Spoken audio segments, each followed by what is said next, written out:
Bapa di sorga, kami mengucap syukur buat kesempatan terbaik sore hari ini. Tuhan, kami diizinkan Tuhan kembali ada, dan kami sudah memuji-muji Engkau, memuliakan nama-Mu. Telah tiba saatnya kami akan dengarkan firman-Mu yang terus memberikan kami keyakinan bahwa Yesus satu-satunya jalan keselamatan, tidak ada yang lain. Yesus pintu ke sorga dan tidak ada yang lain. Kami bersyukur Tuhan, dan karena itu biarlah kesempatan yang luar biasa ini Tuhan berkenan menyatakan bagi kami isi hati-Mu dalam jam pemberitaan firman ini. Bukakan, singkapkan setiap rahasia-rahasia kebenaran, sehingga kami semua yang hadir tidak terlewatkan oleh setiap apa yang Tuhan sampaikan. Kami dididik, kami dinasehati, kami terus dibimbing, diarahkan kepada kebenaran sejati, dan hidup kami terus bertumbuh berbuah untuk kemuliaan bagi nama Tuhan. Terima kasih Tuhan Yesus, kami bersyukur, berbicaralah. Kami taruh jam pemberitaan ini mulai dari awal, pertengahan sampai pada akhir.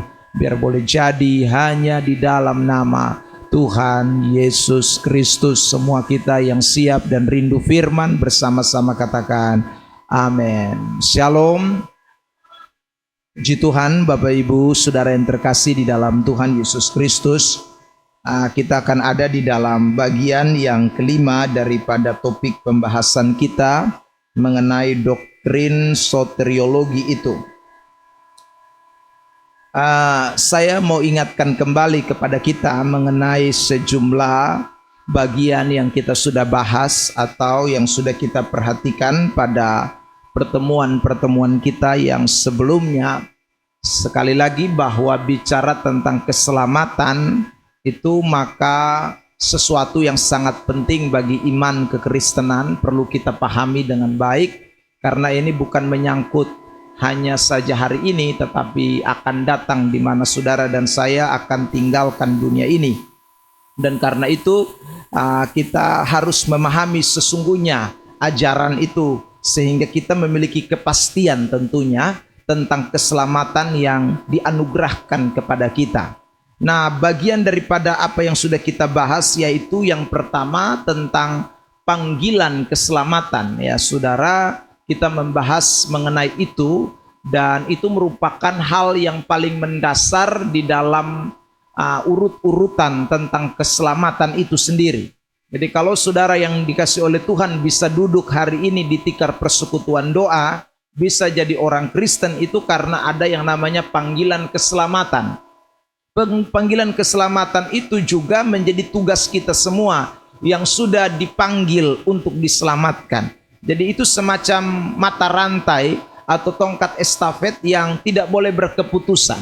Kita sudah menerima panggilan keselamatan itu, tapi setelah itu kita yang sudah terima ini kemudian lakukan lagi panggilan keselamatan itu atau external calling, ya. Sehingga hari-hari ini kita diminta oleh firman untuk menjadi saksi bagi banyak orang di luaran sana yang belum mendengarkan panggilan keselamatan itu. Nah tentu saudaraku, kita tidak bisa bekerja sendiri, butuh yang namanya internal calling atau panggilan dari dalam. Jadi external calling pemberitaan terjadi, tetapi internal calling di mana Tuhan itu bekerja dari dalam saudara, membukakan hati saudara, memberi pengertian kepada saudara untuk dapat meresponi apa yang Tuhan nyatakan lewat firman-Nya. Lalu kemudian yang kedua, kita sudah membahas tentang kelahiran baru. Nah, kelahiran baru itu memberikan suatu pernyataan kepada kita bahwa sebelumnya kita semua ini sebenarnya ada di dalam suatu zona yang namanya kematian atau tidak ada. Makanya disebut lahir lagi, ya. Jadi secara rohani meskipun orang itu hidup, tetapi kalau dia belum mengalami yang namanya kelahiran baru, regeneration, maka saudara yang terkasih dalam Tuhan, orang itu sebenarnya dia tidak ada secara rohani atau dia mati secara rohani. Tetapi saudara, kita bersyukur karena oleh kemurahan Tuhan kita semua dilahir barukan oleh pekerjaan Allah Tritunggal. Kita dilahir barukan oleh kuasa kebangkitan, oleh Roh Kudus, oleh firman Allah. Kita dilahir barukan. Itu bukan karena saudara sudah dibaptis itu bukan karena saudara sudah disidi, bukan ya. Tapi sesungguhnya karena Kristus yang melahirbarukan kita. Di bagian yang ketiga, kita bicara soal faith atau iman ya. Jadi setelah Tuhan itu bekerja memanggil saudara dan saya, dia lahir barukan kita, lalu dia kasih kita yang namanya iman ya. Karunia iman kepada saudara dan saya. Iman yang mana yang saya sebut dengan true saving faith atau iman yang benar, iman yang menyelamatkan. Itu adalah iman yang dikaruniakan Tuhan. Nah, iman yang dikaruniakan Tuhan, iman yang menyelamatkan itu cirinya adalah dia pasti mengalami pertumbuhan. Karena firman yang kita dengar, kebenaran yang kita dengar, saudara, yang terus-menerus memanggil kita itu akan bekerja menumbuhkan iman di dalam diri saudara dan saya. Itu ciri daripada true saving faith ya. Tapi kalau orang itu tidak punya iman yang bertumbuh, maka ya pasti dia bukan orang yang punya iman yang menyelamatkan. Meskipun dia sudah Kristen, tapi dia belum memiliki iman yang menyelamatkan itu. Karena itu saudara, kita Kristen ingatlah, iman itu masih ada macam-macam. Jangan sampai saudara kita ikut Tuhan, tapi kita tidak memiliki true saving faith. Kita hanya mungkin historical faith, miracle faith, ya, temporary faith. Jangan, tapi kita harus betul-betul memiliki iman yang menyelamatkan. Minggu lalu, kita sudah masuk pada bagian yang keempat, yaitu tentang bagaimana orang itu mengalami conversion atau perubahan. Ya, dari hari ke hari orang yang dipanggil Tuhan, orang yang dilahirbarukan, orang yang dikasih iman itu akan mengalami yang namanya perubahan hidup. Ya, akan mulai terus mengalami perubahan, perubahan demi perubahan akan terjadi. Pertobatan itu akan terjadi dalam diri orang itu. Nah, minggu lalu saya menekankan tentang bagaimana pertobatan yang sejati itu, saudara. Pertobatan yang sejati itu adalah orang yang sungguh mengalami perubahan dari dalam. Pola pikirnya, fokus hidupnya itu, saudaraku, benar-benar Kristus atau benar-benar Tuhan, atau menaruh sentral hidupnya kepada Kristus. Itulah orang yang sebenarnya mengalami perubahan hidup.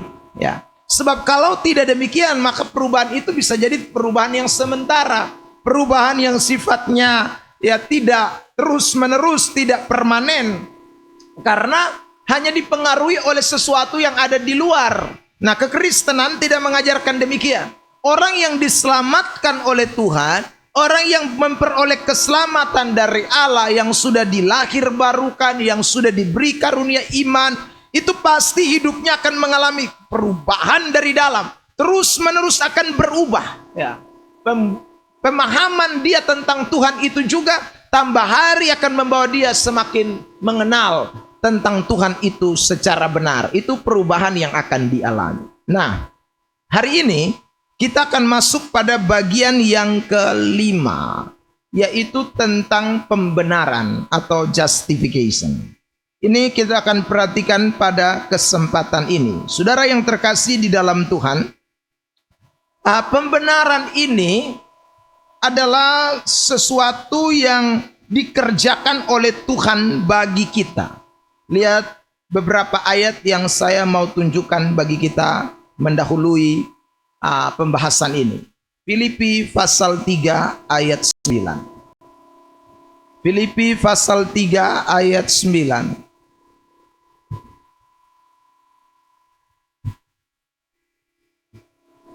Ya, kita baca ya sama-sama dalam hitungan 3. 1, 2, 3. Dan berada, belum semua, oke, kita lihat di layar, sudah ada. Oke, 1, 2, 3.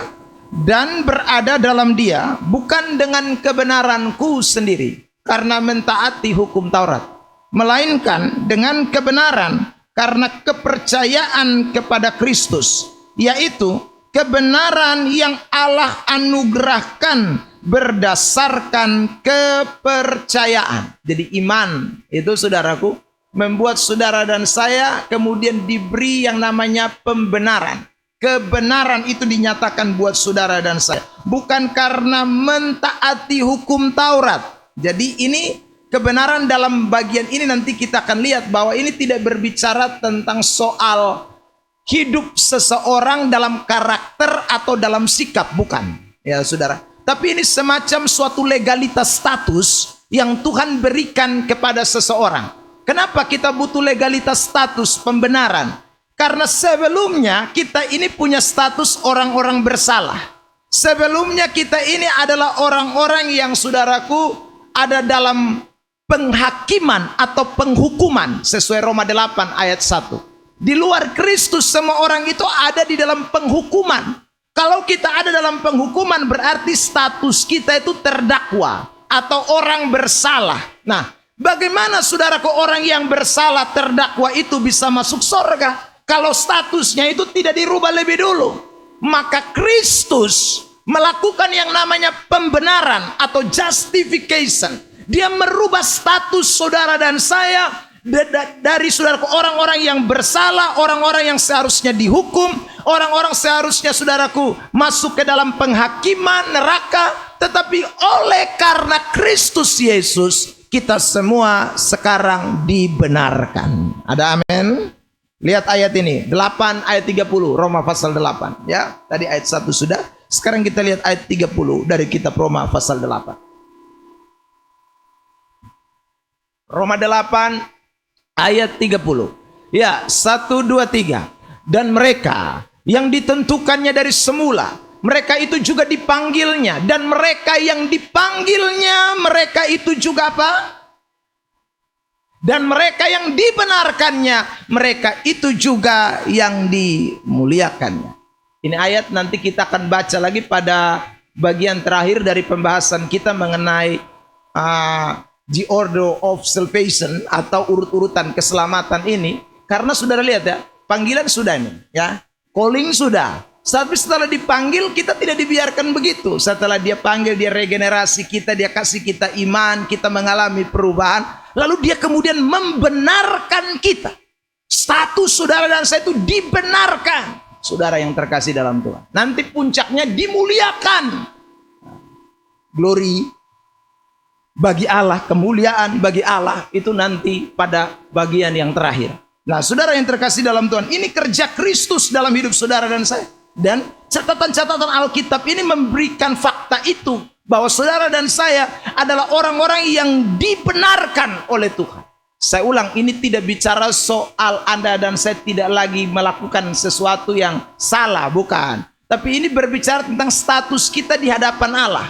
Ya. Status saudara dan saya di hadapan Tuhan sekarang bukan lagi orang bersalah. Makanya mati hari ini, mati besok, mati lusa sama saja. Karena status kita di hadapan Tuhan yang kita percayai Yesus Kristus yang sudah berkorban bagi kita, yang panggil kita oleh firman-Nya, kita yakin Dia sudah membenarkan kita semua. Maka tidak mungkin saudara masuk neraka. Saudara yang terkasih dalam Tuhan. Roma 3 24, 25. Roma pasal 3 ayat 24 dan 25. Ya, sama-sama kita baca ya. Ras kencang. 1, 2, 3.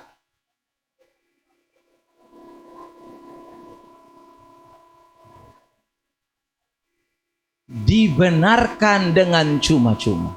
Tadi kita baca ayat sebelumnya, bukan karena melakukan hukum Taurat, Filipi 3 ayat 9. Sekarang dikasih tekanan lagi, dibenarkan dengan cuma-cuma itu. Kenapa? Karena penebusan Yesus saja kita dibenarkan.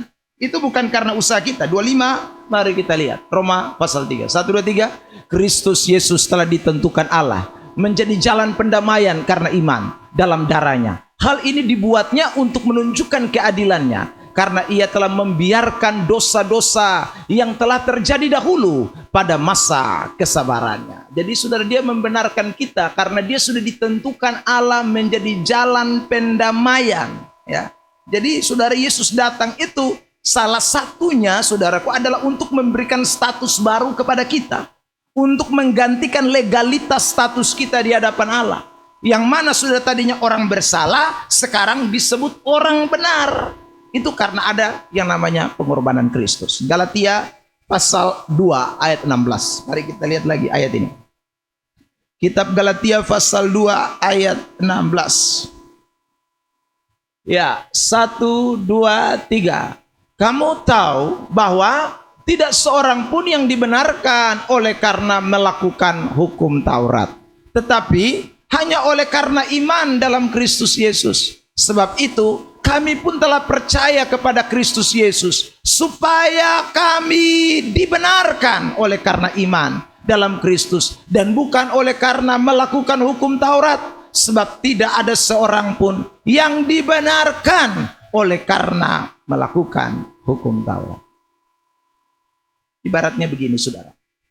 Kalau kita di pengadilan, ya, lalu kemudian hukuman atau penghakiman itu dibuat untuk menjatuhkan saudara yang terkasih, maka yang menjadi modal atau yang menjadi tolak ukurnya saudara dihukum atau tidak, itu bukan perbuatan baik saudara dan saya.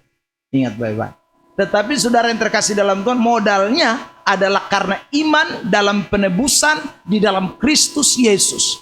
Kalau tidak ada itu, maka Anda mau buat baik sekalipun tidak bisa. Tidak bisa dibenarkan. Karena ini bukan bicara soal perubahan dari saudaraku hal jahat kepada hal baik, tapi ini perubahan status legalitas saudara. Karena Alkitab berkata semua manusia yang lahir dari keturunan Adam dan Hawa itu semuanya sudah berdosa dan telah kehilangan kemuliaan Allah. Itu status kita, status orang bersalah. Nah, untuk merubah status itu tidak ada cara lain kecuali Yesus Kristus yang datang ke dalam dunia ini memberi dirinya kepada saudara dan saya, dan oleh iman kita percaya kepada dia, menerima penebusan di dalam dia. Di saat itulah kita mengalami yang namanya pembenaran. Saudara yang terkasih dalam Tuhan, sehingga kita semakin dikuatkan dengan konsep pandangan kita tentang sola fide dan sola gratia. Hanya karena iman dan hanya karena kasih karunia kita diselamatkan. Ya. Tidak ada plus perbuatan baik ini. Ya. Sebab kalau ada plus perbuatan baik, maka saudaraku pasti ada ayat yang mengatakan kamu dibenarkan karena perbuatan baik kamu. Kalau kamu tidak berbuat baik, maka kamu tidak bisa mengalami pembenaran. Nah, itu tidak ada ayatnya.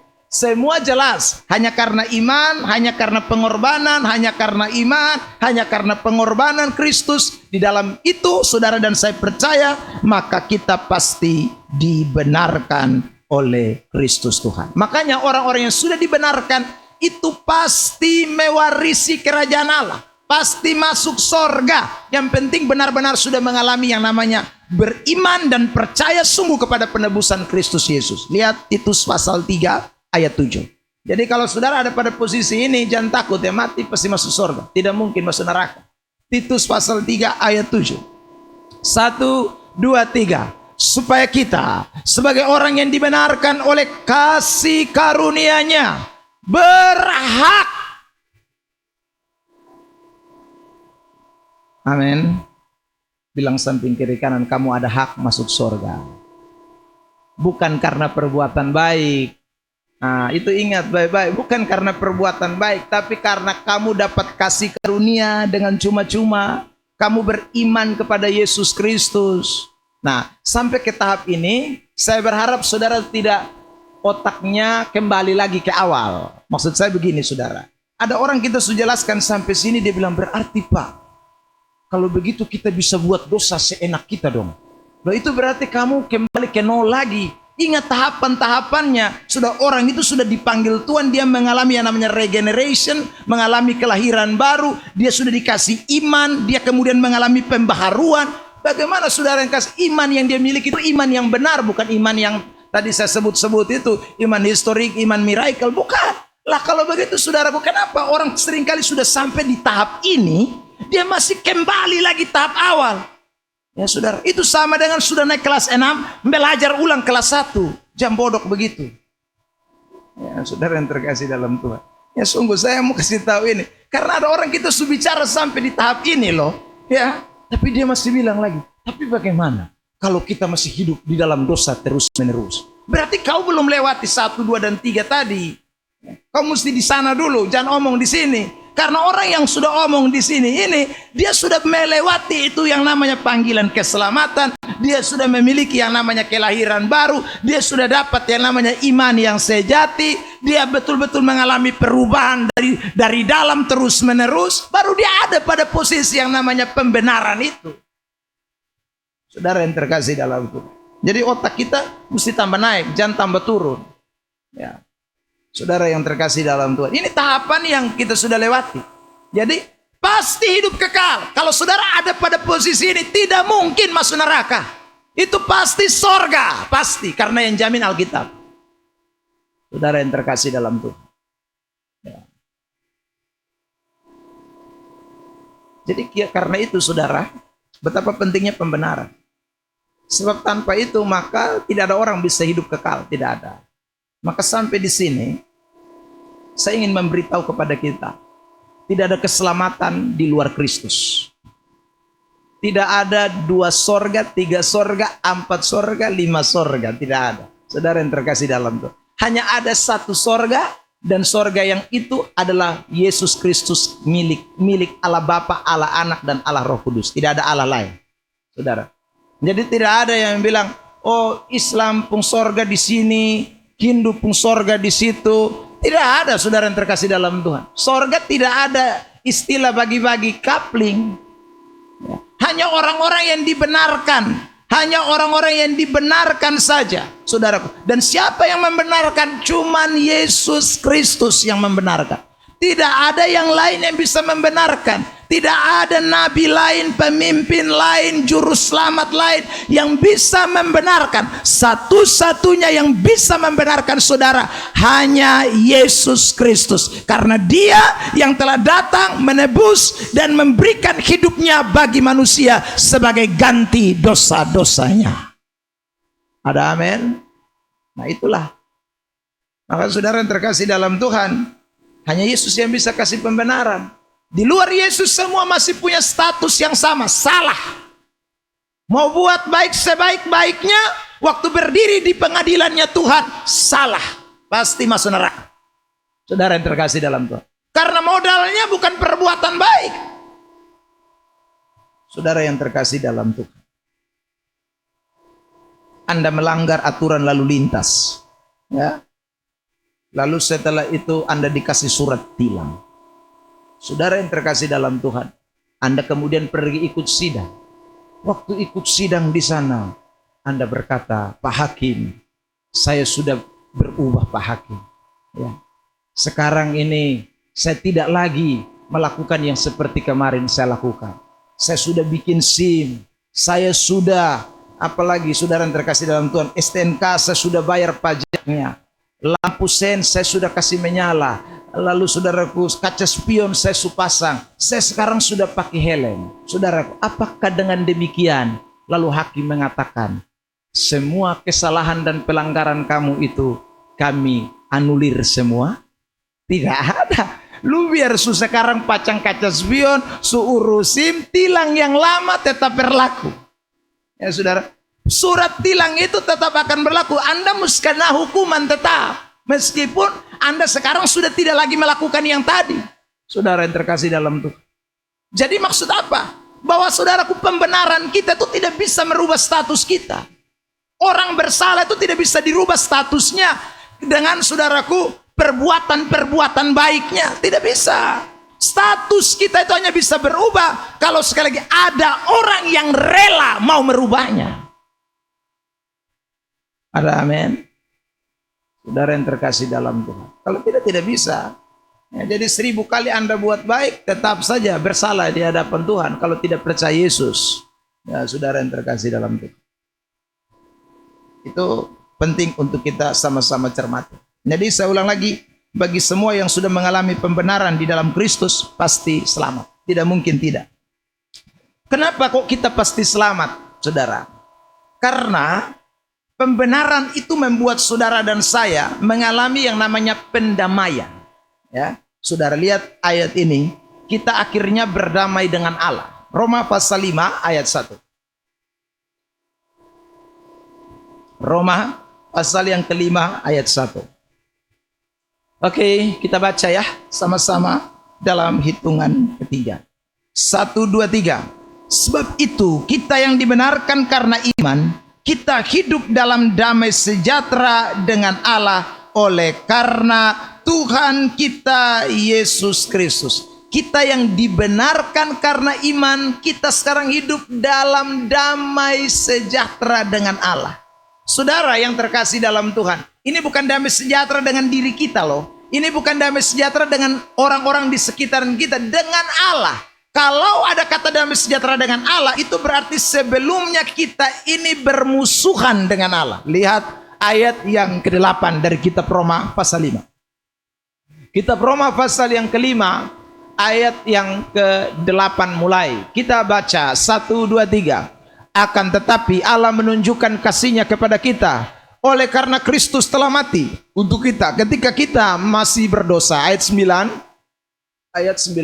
Lebih-lebih karena kita sekarang telah dibenarkan oleh darah-Nya, kita pasti akan diselamatkan dari murka Allah. Ayat yang ke-10, perhatikan ini kalimat penting. 1, 2, 3.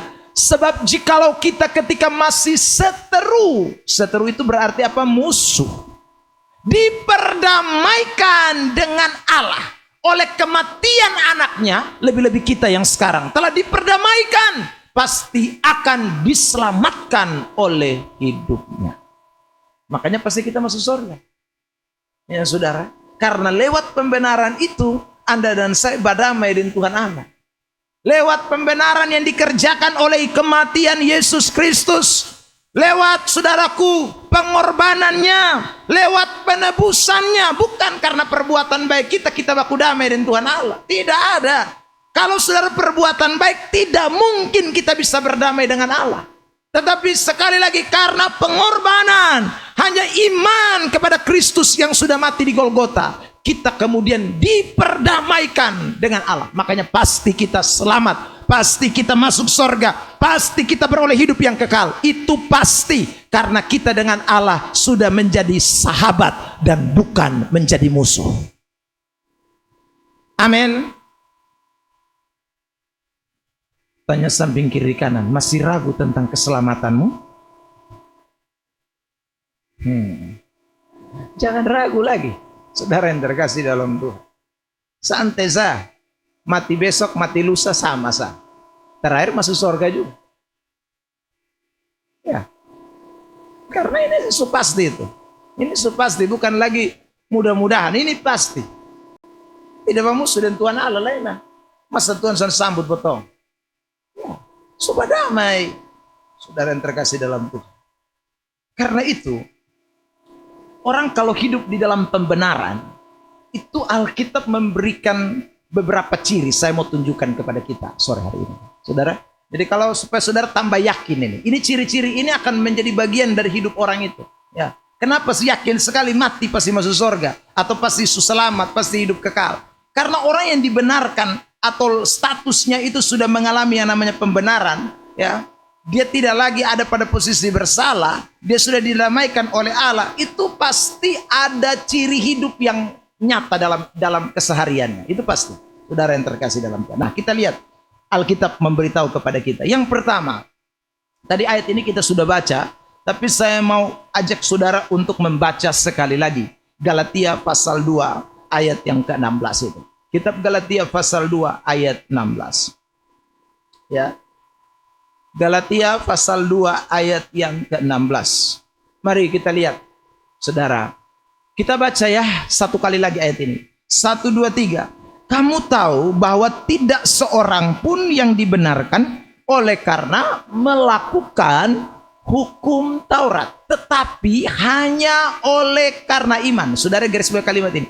Hanya oleh karena iman dalam Kristus Yesus. Jadi kita dibenarkan, saya ulang-ulang kalimat ini, hanya karena iman. Menarik saudara, kalau kita memperhatikan kata hanya karena iman di dalam teks ini, itu ditulis dalam bentuk present tense, atau saudara sesuatu yang akan menjadi bagian orang itu terus menerus, akan saudaraku menjadi gaya hidup orang itu terus menerus. Jadi hanya iman itu bukan past tense, atau bukan hanya satu kali. Hanya iman itu bukan hanya saudaraku karena mau mengalami pembenaran, tapi rupanya hidupnya akan terus dipimpin oleh iman dan berjalan di dalam iman sampai kepada kekekalan nanti. Itu orang yang saudara yang terkasih dalam Tuhan, hidup dalam pembenaran. Jadi saudara yang terkasih dalam Tuhan, true saving faith, ya, iman yang menyelamatkan itu tidak hanya iman yang satu kali kita miliki, tapi iman yang terus menerus menghidupi kita, ya, yang terus ada di dalam diri saudara dan saya, yang akan menjadi gaya hidup kita. Makanya saudara yang terkasih, bicara tentang orang yang dibenarkan itu, pasti dia akan bergantung mutlak kepada Allah. Karena kalau bicara soal iman, itu bicara soal kebergantungan kepada Allah.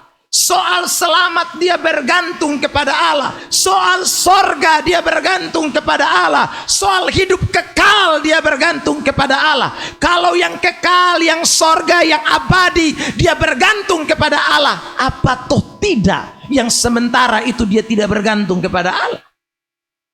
Mustahil lah, saudara yang terkasih dalam Tuhan. Ya toh? Saudara, kan begini logikanya. Yang sorga ini kan sulit. Yang hidup kekal ini kan sulit. Kenapa saya katakan sulit? Semua orang kan berusaha untuk dapat itu hidup kekal. Saudara, makanya orang melakukan yang namanya perbuatan baik, korban sini, korban sana, supaya mereka bisa memperoleh hidup kekal. Usaha-usaha mereka lakukan. Itu menunjukkan bahwa ternyata keselamatan itu dalam konteks secara umum itu sulit. Saudara. Nah, yang sulit itu Allah sudah kerjakan bagi saudara dan saya. Hanya karena iman. Dan Anda percaya, Anda menerima itu dengan iman. Nah, kalau yang sulit itu kita pakai iman, kenapa yang sederhana-sederhana itu kita tidak pakai iman? Maka seharusnya kalau keselamatan kita bergantung kepada Allah, maka hal-hal jasmani, hal-hal yang sementara, hal-hal yang sifatnya tidak kekal, hal-hal yang hanya ada pada usia hidup kita yang mungkin hanya 70-80 tahun itu, seharusnya kita lebih bergantung kepada Allah. Karena yang sulit saja kita sudah bergantung kepada Allah, masa toh yang gampang-gampang itu kita tidak bergantung kepada Allah. Maka saya ulang, ciri orang kalau sudah dibenarkan, pasti apa-apa dia tidak bisa andalkan dia punya kekuatan. Dia tidak bisa, dia hanya tahu bahwa hanya iman. Hanya iman, saudara yang terkasih di dalam Tuhan. Ya, saya mau bandingkan dengan beberapa ayat pembanding ini. Misalnya, saudara lihat ya, kitab Mazmur pasal yang ke-62 ayat 1 berkata begini. Kitab Mazmur pasal 62 ayat 1 dan 2. Oke. 1, 2, 3. Untuk pemimpin biduan menurut Yedutun Mazmur Daud, hanya dekat Allah saja. Apa? Aku tenang. Tenang ini saudara yang terkasih bicara hidup sekarang. Daripadanya apalagi? Keselamatanku. Itu bicara hidup yang akan datang. Jadi kenapa ini Raja Daud ini dia berkata hanya dekat Allah saja? Kenapa dia bergantung kepada Tuhan? Kenapa dia bergantung mutlak kepada Allah? Karena sekali lagi dia tahu daripadanya datang keselamatan. Kalau daripadanya datang keselamatan, daripadanya juga datang ketenangan dong. Ayat 2, lihat Mazmur 62. Ayat yang kedua, Mazmur 62. Perhatikan ini. Ayat 3. Ayat 2 sudah? Belum. Klik. Ya. 1, 2, 3. Hanya dialah gunung batuku dan keselamatanku, kota bentengku, aku tidak akan goyah. Ayat lanjut 3.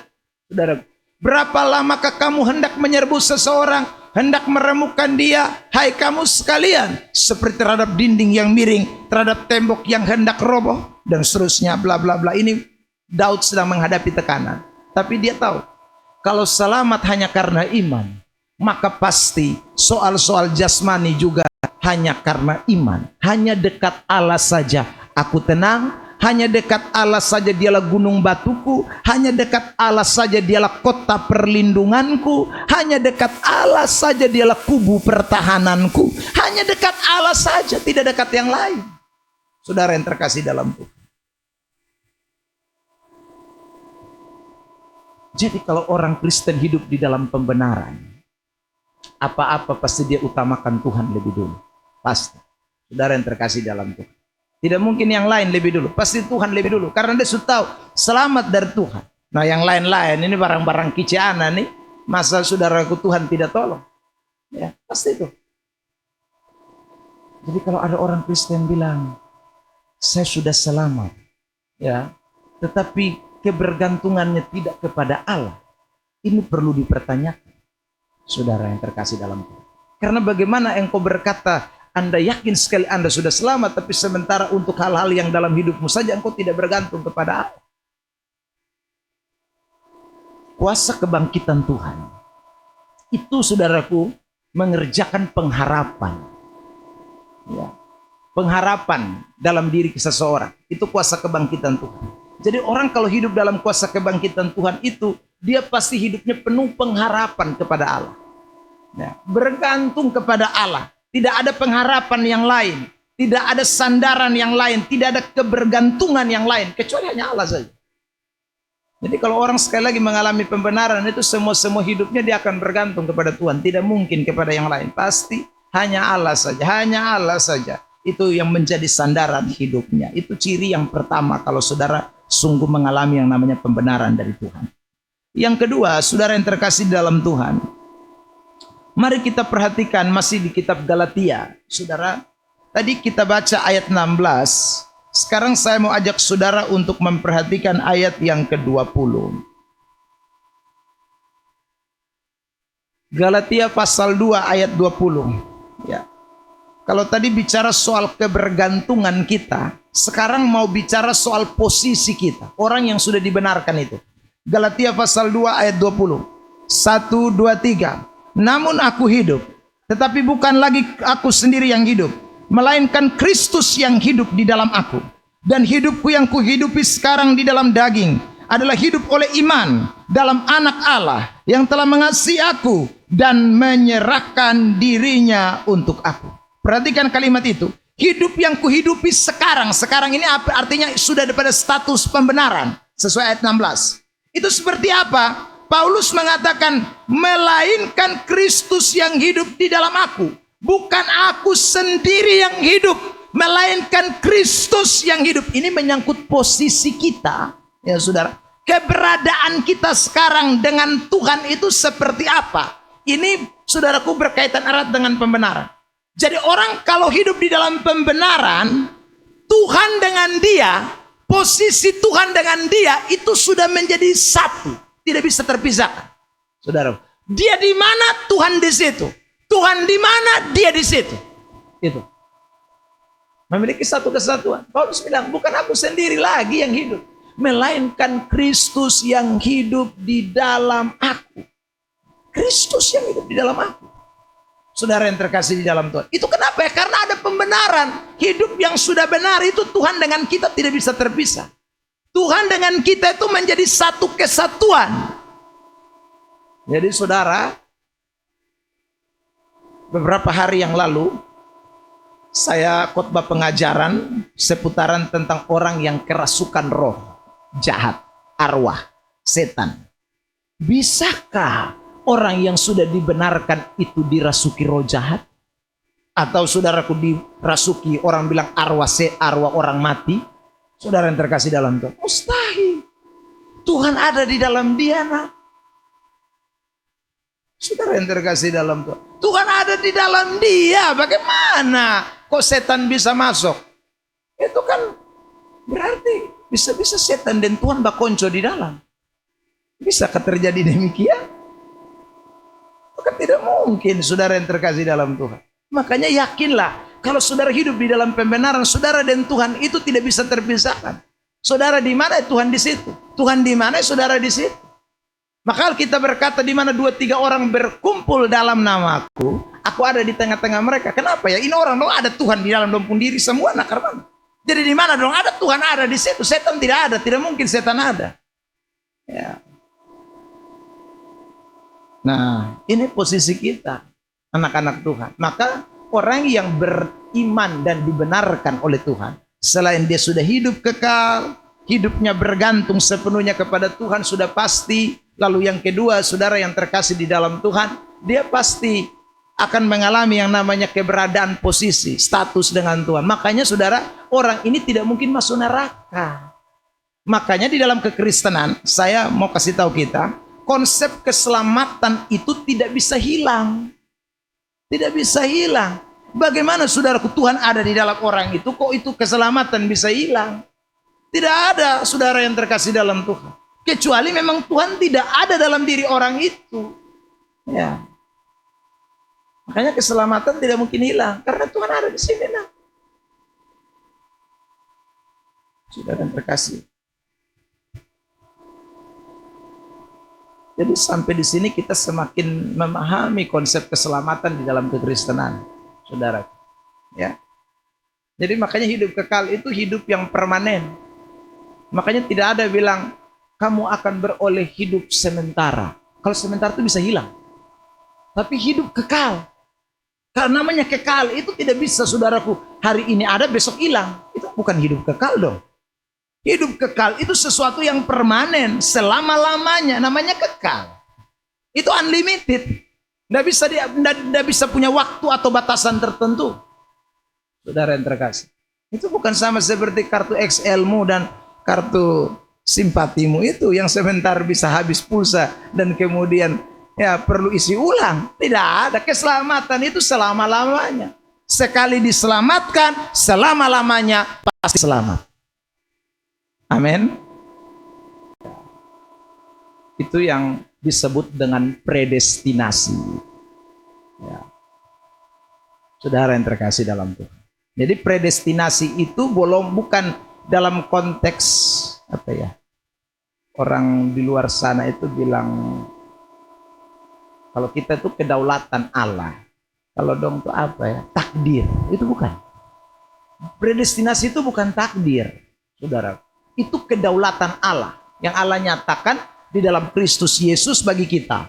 Lewat kita percaya, beriman sungguh, dibenarkan, maka kedaulatan Allah itu membuat posisi saudara dan saya dengan Tuhan itu menjadi satu. Makanya ada ayat dalam kitab 1 Korintus pasal 3 ayat 16 bahwa saudara dan saya kita diberi Roh Kudus di dalam diri kita, ya.